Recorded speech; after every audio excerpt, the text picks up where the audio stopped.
सुस्वागतम।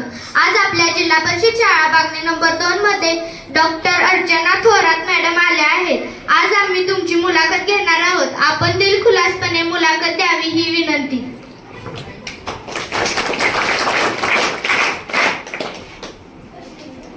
नमस्कार, माझे नाव परिप्रकाश पाखरे। नमस्कार, माझे नाव श्रुतिका महेश गायकवाड। आज आम्ही तुमची मुलाखत घेणार आहोत। तुम्ही दिलखुलासपणे मुलाखत द्यावी ही नम्र विनंती। तुमचे शिक्षण किती? सुरुवातीला धन्यवाद देते आणि मग आपण मुलाखतीकडे वळूया। नवदुर्गा माध्यमातून मुलाखत घ्यायची असं ठरवलेलं होतं पाटील सरांनी, पण माझ्या काही पूर्वनियोजित कार्यक्रमांमुळे मला येता आलं नाही। त्यामुळे आज बागणी गावात आल्यानंतर आपल्याला बोलावलं होतं आणि आपण जाऊ शकलो नाही, म्हणून आज गेलं पाहिजे या भावनेनं मी सकाळी फोन केला की मी बागणीत आहे आणि शाळेला भेट द्यायला येते। तर इथं आल्यानंतर ओळख फक्त संदीप पाटील सरांची होती, पण येतम सरांनी अगदी आपल्याच शाळेची विद्यार्थिनी असल्यासारखं स्वागत केलं प्रेमाने। आणि माझ्या आई बरोबर ज्यांनी काम केलं त्या ढोले मॅडम इथं भेटल्या, म्हणजे त्या जुन्या आठवणी डिग्रजच्या जाग्या झाल्या। आणि कोळी मॅडमनी पण अगदी जसं आईच्या शाळेमध्ये बाकीच्या बायका आपलीच लेक असल्यासारखं बोलतात, गप्पा मारतात, त्या पद्धतीनं या शाळेने खूप चांगल्या पद्धतीने सामावून घेतलं। नवीन मैत्रीण मिळाली की सरपंच म्हणून ज्या काम करतायत बागणी गावामध्ये त्या तृप्ती मॅडम, त्यांची ओळख झाली। तुम्ही सगळ्याजणी भेटलात आणि या देशाचं नवं भवितव्य ज्यांच्या हातामध्ये आहेत ती सगळी तुम्ही लहान मुलं, बरोबर। तर शिक्षणाबद्दलचा पहिला प्रश्न विचारलेला आहे। तर माझं MA झालेलं आहे अर्थशास्त्र या विषयातून। माझं LLM झालेलं आहे, म्हणजे LLB झाल्यानंतर LLM केलं मी 2 वर्षांचं, की जी पात्रता असते शिक्षक होण्यासाठी, प्राध्यापक होण्यासाठी। तर LLM मी पूर्ण केलं आणि शिवाजी विद्यापीठाची उत्कृष्ट विद्यार्थिनी म्हणून डॉक्टर शंकरदयाळ शर्मा राष्ट्रपती सुवर्ण पदकानं मला गौरवण्यात आलं। आणि त्याचा जो सत्कार समारंभ होता तर UGCचे जे डॉक्टर सुखदेव थोरात चेअरमन होते तर त्यांच्या हस्ते होता। आणि माझा नवरा आता कधीतरी विनोदाने मला म्हणतात ते की सुखदेव थोरातांच्या हस्ते बक्षीस घेताना तुला असं वाटलं होतं का तुझंही आडनाव पुढे थोरात होणार आहे? तर तसं काही त्यावेळी वाटलेलं नव्हतं। तर त्या कार्यक्रमानंतर लग्न झालं आणि लग्नाच्या 5व्या दिवशी best student of Shivaji university म्हणून राजभवनामध्ये मुंबईला डॉक्टर SC जमीर तत्कालीन राज्यपाल जे होते त्यांच्या हस्ते सत्कार करण्यात आला माझा। आणि त्या कार्यक्रमाला आई वडील, सासू सासरे आणि मिस्टर असं सगळ्यांना घेऊन मी तिथं गेले। हातात चुडा भरलेला होता, मेहंदी तशीच होती आणि माझ्याबरोबर जे आलेले होते सगळ्या प्रत्येक विद्यापीठाचा एक विद्यार्थिनी बेस्ट स्टुडंट म्हणून तिथं आलेला होता। आणि ते सगळेजण मला येऊन विचारत होते तुमचं कालच लग्न झाले का? म्हणजे लग्नाच्या 6व्या दिवशी आम्ही राजभवनामध्ये होतो। तर ते LLM झालं आणि प्राध्यापक म्हणून सेट नेटची परीक्षा आपल्याला पास व्हावी लागते, तर ती सेट परीक्षा मी क्वालिफाईड आहे। आणि शिवाजी विद्यापीठाच्या लॉ डिपार्टमेंटमध्ये लॉ या विषयामध्ये राईट टू प्रायव्हसी, म्हणजे जो आपला खाजगीपणाचा अधिकार आहे की माझा मोबाईल कोणी बघू नये, माझा आलेला मेल कोणी चेक करू नये किंवा मी कोणाशी बोलतेय हे कोणाला ऐकण्याचा अधिकार नाही, तर तो खाजगीपणाचा जो अधिकार आहे त्याच्यामधली माझी PhD आहे। तर समाज माध्यमांवरील खाजगीपणाचा अधिकार असा त्या PhDचा विषय आहे। आणि त्याच्या बरोबरीनं मी ह्युमन राईट्स ज्याला मानवाधिकार म्हणतात त्याच्यामध्ये माझा डिप्लोमा आहे, सायबर लॉ मध्ये माझा डिप्लोमा आहे आणि कोर्टाची सिस्टीम जी पॅरलल आहे ज्याला आम्ही अल्टरनेटिव्ह डिस्प्यूट रिझोल्युशन असं म्हणतो, पर्यायी व्यवस्था, तर त्याच्यामधला सर्टिफिकेट कोर्स माझा पूर्ण आहे। तर एवढं माझं शिक्षण आहे। तुम्हाला शिक्षण घेताना कोणकोणत्या अडचणी आल्या, त्यावर तुम्ही कशी मात केली? शिक्षण सुदैवाने वडील पत्रकार, आई प्राथमिक शिक्षक असल्यामुळे तसं जसं खडतर अवस्था म्हणतो किंवा अगदी गरीब कुटुंबातून शिक्षण घेताना येणाऱ्या अडचणी या अनुषंगाने तशा फारशा अडचणी आल्या नाहीत। तर एका सुव्यवस्थित घरामध्ये की जिथं शिक्षणाचे संस्कार दिले गेले, लहानपणापासून वाचनाचे संस्कार दिले गेले, तर तशा पद्धतीनं ते आम्ही घडत गेलो, आम्ही भावंड। पण एक अडचण मला जाणवली की माझं BA पर्यंतचं शिक्षण मराठीत होतं आणि मी लॉ करायचं ठरवलं। प्राचार्य शिवाजीराव भोसले सर माझे गुरु की वक्तृत्व स्पर्धा मी करायचे आणि त्याच्यातून सरांची ओळख झाली. आणि बऱ्याच वेळेला शिक्षक ऐकत असतात ना, तर एका शिक्षकांनी जाऊन सरांना सांगितलं की तुमच्यासारखी बोलते बरं काही, आणि तुम्ही तिला भेटलं पाहिजे. बरं, मी दरवेळी सरांना भेटायला जायचे त्यांचं व्याख्यान सांगलीत असल्यानंतर. मी नमस्कार करायचे, मी त्यांच्याशी एकही शब्द बोलायचे नाही आणि मी घरी जायचे भाषण ऐकून त्यांचं. एक दिवस सरांनीच मला थांबवलं की तुझं नाव काय आहे बाळ? तर मी म्हटलं अर्चना विलास चव्हाण. तूच आहेस का ती माझ्यासारखी बोलतेस असं मला सगळेजण सांगतात. मग त्यांनी मला भाषण करायला लावलं, त्यांनी ते ऐकलं आणि त्यांनी मला एक सांगितलं की हे बघ, आता तू ज्यावेळी तुझं ग्रॅज्युएशन पूर्ण करशील तर बोलणाऱ्यांना वकील व्हावं असं मला स्वतःला वाटतं. मी स्वतः वकील आहे आणि तत्वज्ञानाचा प्राध्यापक आहे, तर तू LLB करावंस असं मला वाटतं. तर मग LLB करायला जेव्हा गेले तर ती अडचण विचारलीस तू मला. LLBचं सगळं शिक्षण इंग्रजीमधून होतं. मराठीमध्ये लहानपणापासून शिकत असल्यामुळे इंग्रजी आणि मराठी हे जे द्वंद्व होतं, तर तो इंग्रजीचा थोडासा भीती म्हणायला किंवा ती अडचण म्हणून जाणवत राहायची. पण मला स्वतःला असं वाटतं की ज्या गोष्टी आपल्याला जमत नाहीत असं वाटतं त्यावेळी आपणच ठरवलं की हे मला चांगलं जमू शकतं आणि मी त्याच्यावर मात केली तर मी छान इंग्रजीमध्ये बोलू शकते, तर आपण तो प्रयत्न करणं गरजेचं असतं. आणि मला आठवतं 7:30ला कॉलेज असायचं. मी डबा घेऊन 7:30ला कॉलेजमध्ये जायचे, 12:30पर्यंत लेक्चर करायचे, 12:30 नंतर डबा खाल्ला की साधारण 1 ते 4:30 मी लायब्ररीत असायचे. मी लॉची जेवढी पुस्तकं 3 वर्षात होती ती सगळी वाचली. त्या 3ही वर्षांच्या नोट्स माझ्या मी तयार केल्या आणि मी दररोज 10-12 पानं इंग्रजीची वाचत राहायचे, नवीन आलेला शब्द पाठ करत राहायचे. आणि मला मग जाणवत राहिलं की अरे इंग्रजी पण काय फार अवघड नाही, मराठी सारखाच आपण इंग्रजी सुद्धा छान बोलू शकतो. आणि मला खूप अभिमान वाटतो, सांगायला आनंद वाटतो की मी अस्खलित इंग्रजीमध्ये माझ्या LLB आणि LLMच्या विद्यार्थ्यांना शिकवते. मी 1 तास नाही, 2 तास नाही, मी 3 तास इंग्रजी बोलू शकते. त्यामुळे ती फक्त अडचण होती, ती मी प्रयत्नांनी त्याच्यावरती मात केलेली आहे. तुम्ही सध्या काय करता? सध्या मी थोडासा ब्रेक घेतलेला आहे माझ्या नोकरीच्या व्यापातून, कारण बऱ्याच वेळेला मला असं वाटतं की आपल्या आवडीची कामं मागं राहतात आणि आपण नोकरी करत जातो. म्हणजे बऱ्याच शिक्षक आहेत, आता तुम्ही सगळेजण आहात, तर त्या आवडीचं काम करावं, आपल्याला छान वाटावं म्हणून 1 वर्षभराचा ब्रेक घेतलेला आहे मी. आणि वर्षानंतर पुन्हा जॉईन होणार आहे. अर्थातच बऱ्याच ठिकाणाहून ऑफर आहेत. पण सध्या मी जे काम करते ना, तर महाराष्ट्रातले जे नामवंत कवी आहेत आणि नवोदित कवी पण आहेत की जे लिहित आहेत, ज्यांच्या कविता छान आहेत आणि ज्यांच्या कथा चांगल्या आहेत, तर त्या सगळ्या गोष्टी मी माझ्या YouTube चॅनल जे डॉक्टर अर्चना चव्हाण थोरात म्हणून आहे त्याच्यावर मी सादर करते. मग त्याच्यामध्ये सगळ्या प्रकारच्या कविता आहेत. फक्त अटच एवढी असते की मला त्या कविता आवडल्या पाहिजेत. जोपर्यंत मला आवडत नाही तोपर्यंत मी ती सादर करत नाही. त्यामुळे बरेच कवी कवयित्री नाराज आहेत माझ्यावरती की त्यांच्या कविता मी सादर करत नाही. पण मला स्वतःला असं वाटतं की एखादी कविता ती भावना माझ्या मनापर्यंत जोपर्यंत पोहोचत नाही तोपर्यंत मी ती चांगली सादर करू शकणार नाही. त्यामुळे सध्या ते काम चालू आहे माझं. त्याबरोबरीनं मी महाराष्ट्रामध्ये व्याख्यानं देते बऱ्याच विषयांवरती. समाज प्रबोधन त्या निमित्ताने घडत आहे. मुलाखतकार म्हणून बऱ्याच वेळेला मी लोकांसमोर येत असते. बऱ्याच मोठमोठ्या व्यक्तींच्या मुलाखती मी घेतलेल्या आहेत. एक होता कारवर पुस्तक, तुम्ही वाचलं असेल, नसेल तर जरूर वाचा. तर त्या वीणा गवाणकरांची मुलाखत घेतलीये मी. पद्मश्री गणेश देवी आहेत आपले, त्यांची मुलाखत घेतलीये मी. आई कुठे काय करते मालिकेतली अरुंधती आठवते, ती आठवणार.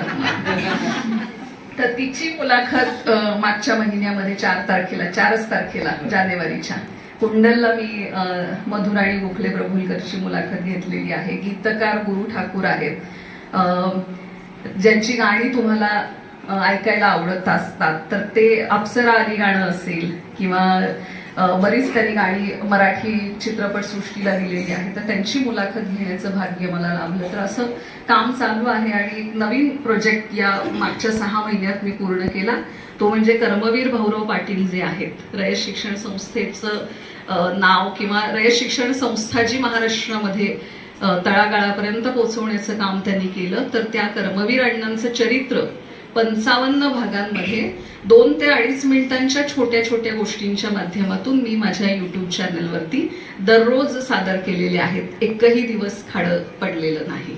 तर त्या 55 गोष्टी, कारण मला स्वतःला असं वाटतं, मी रयतची विद्यार्थिनी नाही, पण मला मनापासून वाटतं की कर्मवीर अण्णांचं जे काम आहे ते महाराष्ट्रासाठी नव्हे देशासाठी मोठं आहे आणि त्यांचं कार्य लहान मुलांनाच नव्हे तर मोठ्या माणसांनी सुद्धा पुन्हा पुन्हा ऐकावं असं आहे.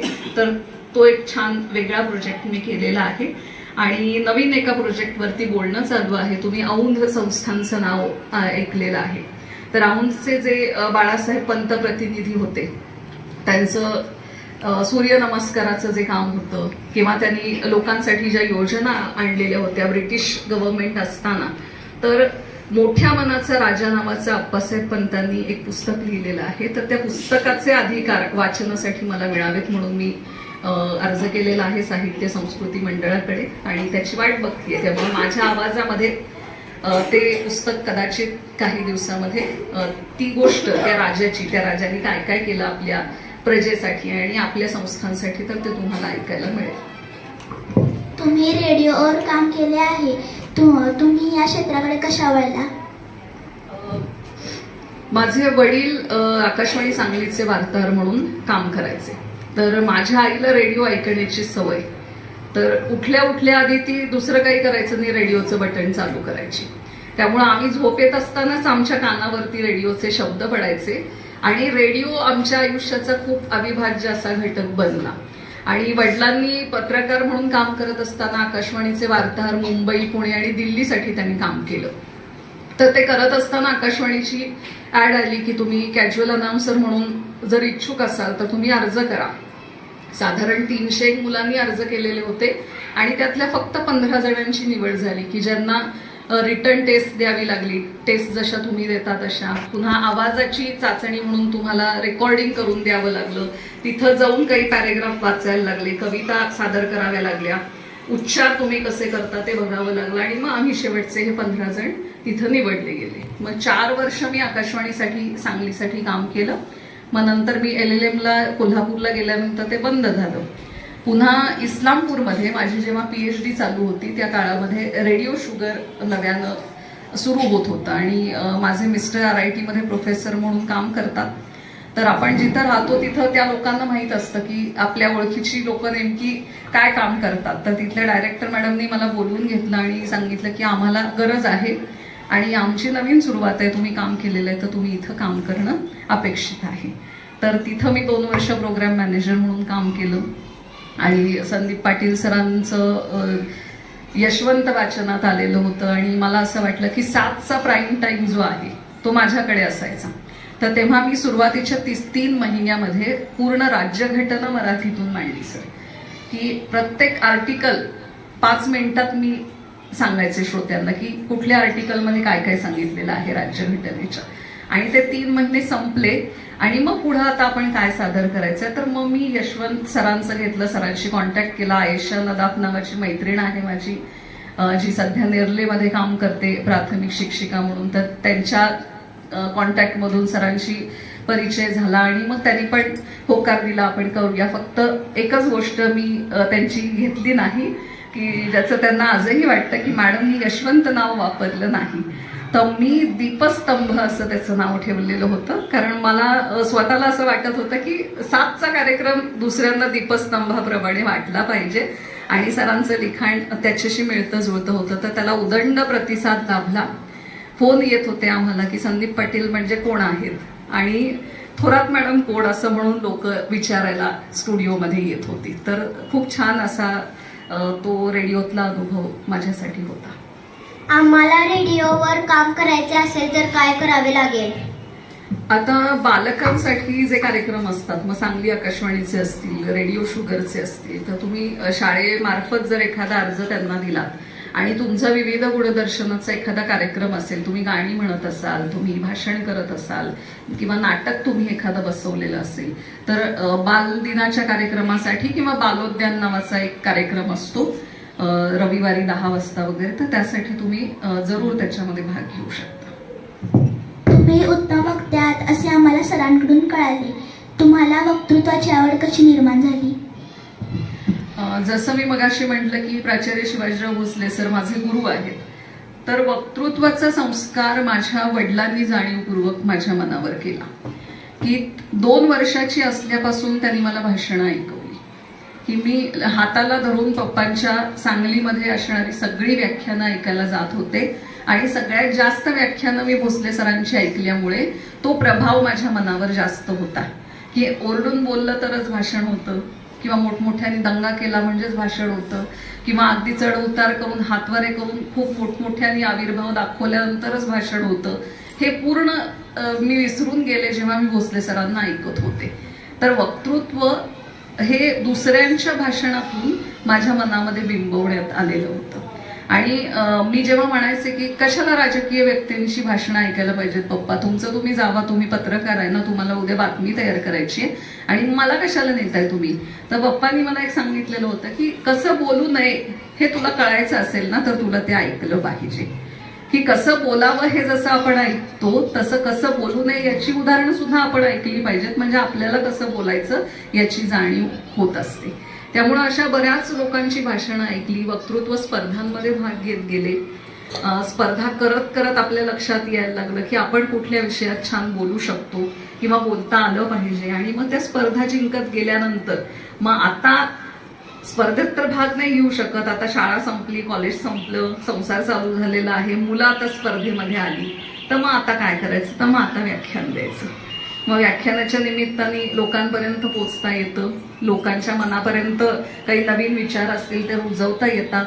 सगळ्यांनाच विवेकानंद वाचता येत नाहीत, सगळ्यांना जिजाऊंचं चरित्र माहीत नसतं, सगळ्यांनाच अहिल्याबाई होळकरांनी काय काम केलेलं आहे माहीत नसतं, संविधानामधल्या स्त्रियांची नेमकी भूमिका काय आहे, किती स्त्रियांनी काम केलेलं आहे हे लोकांपर्यंत पोचलेलं नसतं. तर आपण आपली जबाबदारी म्हणून हे सगळं लोकांपर्यंत पोचवलं पाहिजे असं मला वाटतं, म्हणून मी आता व्याख्यानं देते. तुमच्या आयुष्यात वाचनाचे महत्व किती? वाचनाचं जास्त महत्व आहे. कारण वाचाल तर वाचाल, वाचलं ना तुम्ही, ओळ कोणी लिहिलीये, वाचाल तर वाचाल. डॉक्टर बाबासाहेब आंबेडकरांचं वाक्य आहे, वाचाल तर वाचाल. तुम्ही वाचणार नसाल तर तुम्हाला कोणी वाचवणार नाही. त्यामुळे वाचनाचा संस्कार हा खूप महत्वाचा असतो. तुम्ही एखादं चरित्र वाचलं तर तुमच्या लक्षात येतं, अरे या माणसाने आपल्यापेक्षा जास्त कष्ट केलेत, आपल्यापेक्षा जास्त दुःख याच माणसांनी सोसलीत आणि आपण का रडतोय, आपण छोट्या छोट्या गोष्टीत का कुरकुरत आहोत. तर हे जर कोण दाखवत असेल तर आपल्याला पुस्तक दाखवत असतं. आपल्याला एखादी गोष्ट मिळवायची असेल तर आपल्याला एखादा पाय तुटलेला आहे, अरुणिमा सिन्हासारखी बाई आपल्याला सांगते की मी रेल्वेतून ढकलून दिले, फेकून दिले, मला माझा पाय मोडलाय आणि तरी मी शिखर चढू शकते, गाठू शकते. कारवर सांगतो आपल्याला की मला आई वडील नव्हते, माझ्या आईला पळवून नेलेलं आहे आणि मी माझा आवाज सुद्धा व्यवस्थित नव्हता आणि तरी सुद्धा मी माझं आयुष्य इतक्या वेगवान पद्धतीनं बदलून दाखवलं आणि मी माझ्या नेग्रो समाजाला उभं करण्यासाठी काय काय कष्ट घेतले हे जर पुस्तकामध्ये कळत असेल तर मग आपल्याला ती जाणीव होते की आपण काहीच केलेलं नाही. आणि ती जी जाणीव आपल्यामध्ये निर्माण होते ना ती पुस्तकच देत असतात. आणि मला नेहमी असं वाटतं की माणसांपेक्षा ना पुस्तकं खूप जवळचा मित्र आहेत. की माणसं कदाचित मैत्रीमध्ये वाद होऊ शकतील, भांडणं होऊ शकतील, एकमेकांबद्दल दुरावा निर्माण होऊ शकेल, पण पुस्तकं चिडत नाहीत आपल्यावर, पुस्तकं माया करतात, पुस्तकानं आपल्या मनामध्ये दिलासा निर्माण होतो, पुस्तकं आपल्याला मित्रासारखं जवळ घेऊ शकतात, मैत्री आपल्यामध्ये निर्माण होऊ शकते. तर पुस्तक आणि वाचन ही आयुष्यभर चिरंतन टिकणारी प्रक्रिया आहे.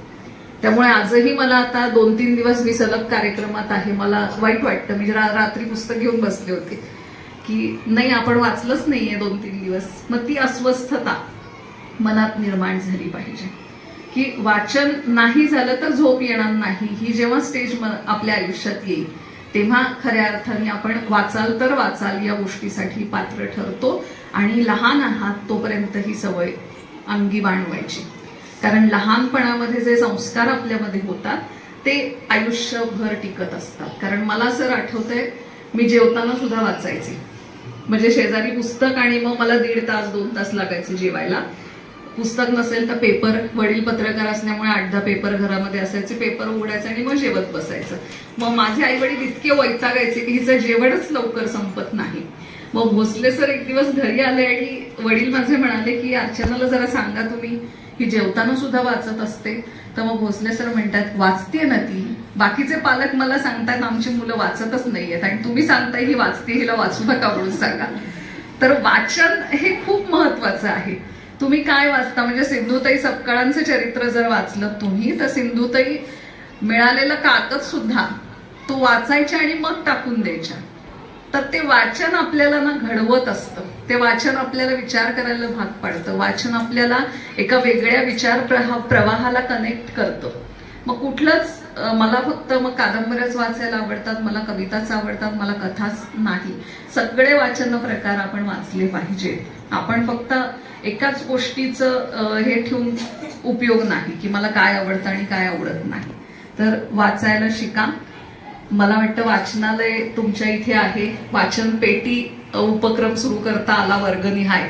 तर माझ्या शाळेने ते खूप छान संस्कार केले सर. म्हणजे एक सूचना किंवा आपण म्हणतो ना सजेशन मला द्यायला आवडेल की वर्गासाठी एक वाचन पेटी तयार केलेली असायची. शाळेत आजही आहे, पुरोहित कन्या शाळेची विद्यार्थिनी आहे मी.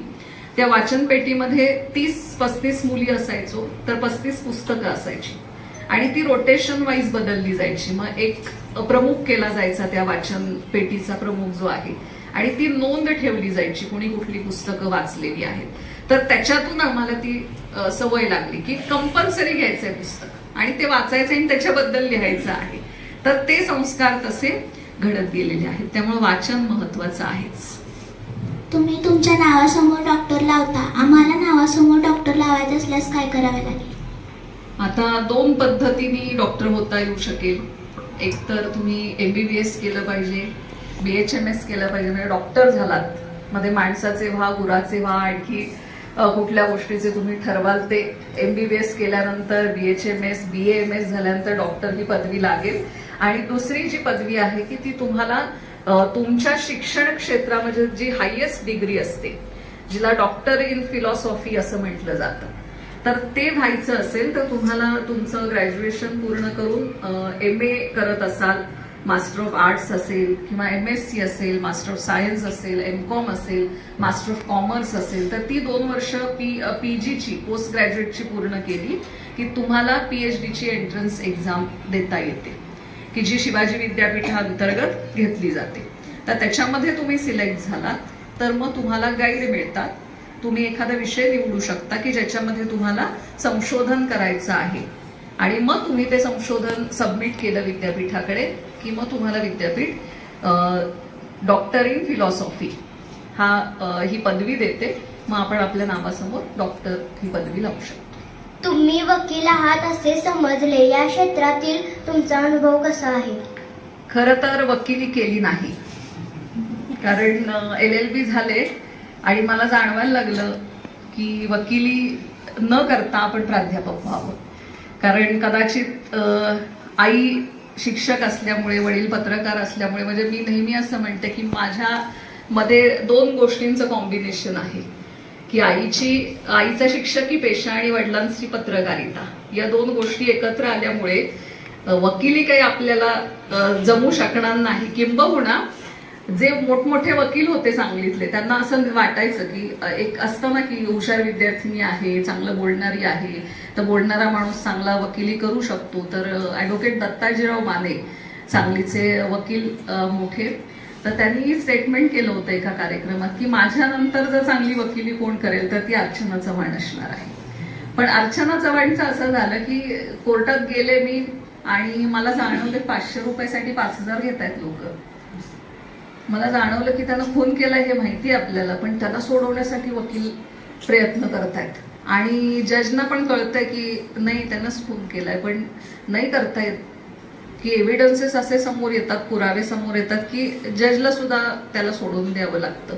मग माझ्या तत्वात बसेना ते की नाही आपल्याला पैसाही मागता येणार नाही आणि आपल्याला हे खोटं तर अजिबात बोलता येणार नाही, कारण आपला स्वभावच इतका स्पष्ट वक्ता आहे की समोरच्याला भले वाईट वाटू दे पण मी काय असेल ते तोंडावर बोलून आजही रिकामी होते. मला असं वाटतं माझ्या डोक्यात साठवण्यापेक्षा एकदा बोलून रिकाम होते, 2 दिवसांनी तो माझ्याकडे येऊन म्हणेल मॅडम बरोबर होतं तुमचं. तर या गोष्टी थोड्याशा तात्विक समोर आल्या आणि मग मी ठरवलं नाही, वकिली करू शकले असते पण मग तिथं थोडीशी मनाला थोडीशी नाही खूप मुरड घालावी लागली असती आणि मग कदाचित आपल्यामध्ये असणारं निरागसपण संपेल का, आपल्यामध्ये असणारी माणुसकी कुठंतरी संपुष्टात येईल का, आपल्यामध्ये असणारी संवेदनशीलता जी संवेदनाहीन होऊन जाईल का, बोथट होऊन जाईल का, असं मनाला वाटलं म्हणून वकिली करण्याचं मी टाळलेलं आहे. त्यामुळं वकील नाही, पण माझ्या हाताखाली जवळपास आता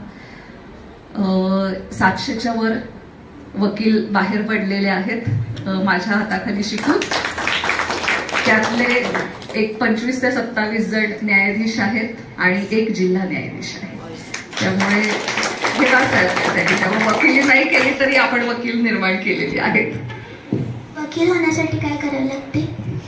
वकील होण्यासाठी 2 ऑप्शन्स आहेत तुमच्याकडे. 12वी नंतरची 5 वर्ष की जी तुम्ही, ज्याला आम्ही BSL असं म्हणतो, ज्याची आता बदलून BA LLB असं बार काउन्सिल ऑफ इंडियाने केलेलं आहे. तर 12वी नंतर 5 वर्षाचा कोर्स पूर्ण केलात तर तुम्ही वकील होऊ शकता. आणि जर तुम्ही BA BSc BCom करून ग्रॅज्युएशन करून तुम्हाला वकील व्हायचं असेल तर तुम्हाला 3 वर्षाचा कोर्स दिलेला आहे.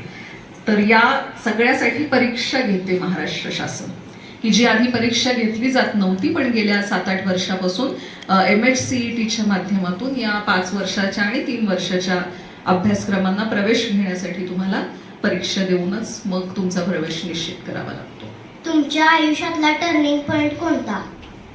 टर्निंग पॉइंट अजून यायचे असं वाटतंय मला. टर्न्स खूप झालेले. BA केलं इकॉनॉमिक्स मधून, पुन्हा LLB केलं, पुन्हा परत MA केलं, पुन्हा LLM केलं, पुन्हा मग PhD सेट आणि या सगळ्या गोष्टी मध्येच आकाशवाणी, मध्येच रेडिओ शुगर आणि अचानक आता मग साहित्य परिषद, नाट्य परिषद आणि मुलाखती हे सगळं चालू आहे. पण मला अपेक्षित असणारा जो एक म्हणतो ना आपण की we have to wait for that particular thing, तर तो अजून मला मिळालेला नाही असं मला वाटतं. की एक संधी, की जी संधी मग अर्चना थोरात काय आहे हे जगाला दाखवून देऊ शकेल. तर त्या गोष्टीच्या जो वेटिंग पिरियड चालू आहे ना तो आता सुरू आहे माझा. तर मी त्या संधीच्या शोधात आहे की तो टर्निंग पॉइंट लवकरात लवकर आयुष्यात यावा असं मला स्वतःला वाटतं. तर तो आल्यानंतर मात्र मी नक्की भेटायला येईन तुम्हाला. तुमची सर्वात मोठी ताकद कोणती? सर्वात मोठी, खूप अवघड प्रश्न आहे बरं का. ताकद म्हणजे सांगू, एकदा मी ठरवलं की ते पूर्ण होईपर्यंत मी गप्प बसत नाही. मग मला रात्रभर काम करावं लागू दे, मी ते पूर्ण होत नाही त्या क्षणापर्यंत मी काम करत राहते. म्हणजे समजा मला एखादं टार्गेट दिलेलं आहे की आपल्याला हे पूर्ण करायचंय, तर ते टार्गेट पूर्ण करण्यासाठी मी रात्रीचा दिवस करते. ते जोपर्यंत पूर्ण होत नाही तोपर्यंत मला जेवण गोड लागत नाही. तर ती मला वाटतं ते माझ्यासाठी सगळ्यात मोठा प्लस पॉइंट आहे. आणि दुसरा प्लस पॉइंट जो कदाचित दुसऱ्यांना निगेटिव्ह वाटू शकतो, तर मी खूप स्पष्ट वक्ता आहे. आणि स्पष्ट वक्ता असण्यामुळे बऱ्याच जणांचे गैरसमज होतात, बऱ्याच जणांना मी खूप फटकळ आहे असंही वाटू शकतं. पण मला स्वतःला तो माझा प्लस पॉइंट वाटतो.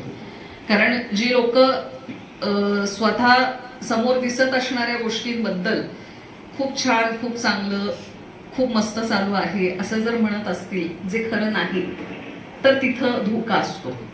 आणि ज्यावेळी आपण सौम्य भाषेमध्ये त्याच लोकांना हे आणखी छान करता आलं असतं असं जेव्हा सांगतो, किंवा एखाद्या गोष्टीमध्ये की नाही हे मला आवडलेलं नाही आणि या गोष्टी ज्या आहेत त्या अशा घडणं अपेक्षित होतं, तिथं क्लॅरिटी माझ्या आयुष्यात महत्वाची आहे. ती पारदर्शकता मी माझ्या लहानपणापासून आजतागायत ठेवलेली आहे. त्यामुळे मला कधीच मुखवटा घालण्याची गरज वाटत नाही. की मी जशी आहे तशी माझ्या घरात असते, मी जशी बाहेर आहे, माझ्या घरामध्ये तुम्ही आलात तर मी तशीच असते. त्यामुळे मला माझ्या लग्नाआधीचे कधी मित्र लपवावे लागले नाहीत.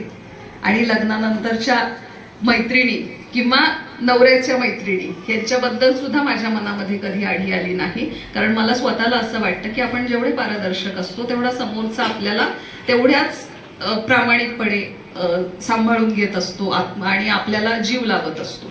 त्यामुळे या गोष्टींचं भान जर सगळ्यांनी ठेवलं की जिथं आपल्याला लपवण्याची वेळ येते की नाही हे सांगू नये वाटतं, मग घरात असू दे किंवा जवळच्या माणसाला, तिथं काहीतरी पाणी मुरतंय ही गोष्ट लक्षात ठेवायची की आपल्या आईवडिलांनी आपल्यावर विश्वास टाकलाय ना, तर त्या विश्वासाला तडा जाणार नाही, अशी जी वागणूक आहे ती आपल्याकडून होणार नाही या गोष्टीचं भान ठेवायचं. की घरी गेल्यानंतर दिवसभरात काय झालं हे सांगताना जर आपण एखादी गोष्ट जर लपवून ठेवायला लागलो तर तिथं चुकतंय या गोष्टीची जाणीव आपण ठेवायची. आणि तीच मनात ठेवली ना की मग मागं वळून बघितलं की वाईट वाटत नाही आपल्याला. आणि तो प्लस पॉइंट आहे सर की ती पारदर्शकता आपल्या आयुष्यामध्ये नेहमी असावी की आपण जे करतोय त्या गोष्टीची जबाबदारी घेण्याची ताकद पण आपल्यात असावी आणि आपण जे पुढे करणार आहोत त्याचे परिणाम काय होतील ते स्वीकारण्याची पण ताकद आपल्या मध्ये असेल तर आपण मग आयुष्यामध्ये खूप चांगलं काम करू शकतो असं मला वाटतं. तुम्ही आम्हाला कोणता संदेश द्याल? तुम्ही आता 5वी-6वीच्या वयामध्ये आहात तर अभ्यास तर करायचाच आहे आपल्याला, कारण मी पण माझ्या शाळेत फर्स्ट होते. म्हणजे मी स्पर्धाच केल्या आणि मी बाकी काहीच केलं नाही असं नाही, तर मी माझ्या शाळेमध्ये पहिली आलेली विद्यार्थिनी आहे.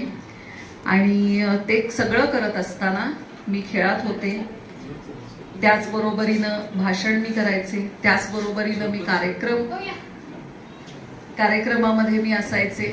आणि या सगळ्या गोष्टी करत असताना वाचन मी सोडलं नाही. या सगळ्या गोष्टी करत असताना मित्रमैत्रिणी आयुष्यात पाहिजेत याची पण जाणीव मला होती.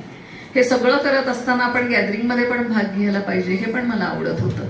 म्हणजे आपण सर्व गुण संपन्न असावं आणि सगळ्यात महत्वाची गोष्ट की आपले पाय कायम जमिनीवर असावेत या गोष्टीची जाणीव मनामध्ये ठेवून तुम्ही काम केलं पाहिजे, एवढाच मला संदेश आहे. आपण कितीही मोठे झालो आपले पाय जमिनीवर असतील तर यश आपल्या डोक्यात भिनत नाही. आणि ते यश डोक्यात भिनू द्यायचं नसेल तर आपण सर्वसामान्य माणसांप्रमाणे राहून आपण आपल्या ज्या गोष्टीमध्ये आपल्याला रस आहे त्यामध्ये नाव कमावणं जास्त महत्वाचं असतं. तुम्हाला आमची शाळा कशी वाटली? तुमची शाळा खूप छान आहे, परिसर खूप छान आहे, शिक्षक सगळे चांगले आहेत आणि सगळ्यात महत्वाची गोष्ट की जिल्हा परिषद शाळेने या महाराष्ट्रामध्ये खूप वेगळा संस्कार केलेला आहे. तर मी स्वतः जिल्हा परिषद शाळेची विद्यार्थिनी आहे 1ली ते 4थी. त्यामुळे जिल्हा परिषद शाळेमध्ये शिकवणारे शिक्षक जेवढ्या प्रामाणिकपणानं शिक्षण दानाचं काम करतात तेवढं इतर कुठल्याही शाळेमध्ये केलं जात नाही, असं प्राथमिक शिक्षिकेची मुलगी म्हणून माझी प्रामाणिक मला असं नेहमी वाटत आलेलं आहे. त्यामुळे सुदैवाने पुन्हा जिल्हा परिषद शाळांनी रूपडं बदललेलं आहे. जे मधल्या काळामध्ये खूप वाईट अवस्था निर्माण झालेली होती जिल्हा परिषद शाळांना, तर गावांमध्ये काम करत असताना जसं आता तृप्तीताई इथं आहेत आणि मगाशी आल्यापासून सगळे सांगतायत की गाव जर बरोबर असेल तर शाळा सुधारण्यासाठी खूप मोलाची आणि मोठी मदत होत असते. तर बागणी गावांनी शाळेला मदत करण्यासाठी आणि शाळेतील शिक्षकांनी बागणी गावाचं नाव मोठं करण्यासाठी जे कष्ट घेतलेले आहेत ते मला दिसतात. आणि मला वाटतंय स्कॉलरशिपच्या परीक्षेत बागणीचाच नंबर असणार आहे. त्यामुळे आधीच अभिनंदन करते. तर तुम्ही जे प्रयत्न घेत आहात, करत आहात आणि मुली अभ्यास करत आहेत तर त्याला यश मिळणार आहे. कारण कष्टाशिवाय पर्याय नाही, कष्टाशिवाय यश मिळत नाही आणि बागणी शाळा खूप छान काम करत आहे. येस, आवडली का? आज आपल्या शाळेत डॉक्टर अर्चना थोरात मॅडम आले आहेत. त्यांनी दिलखुलासपणे मुलाखत दिली याबद्दल तुझे मनपूर्वक आभार.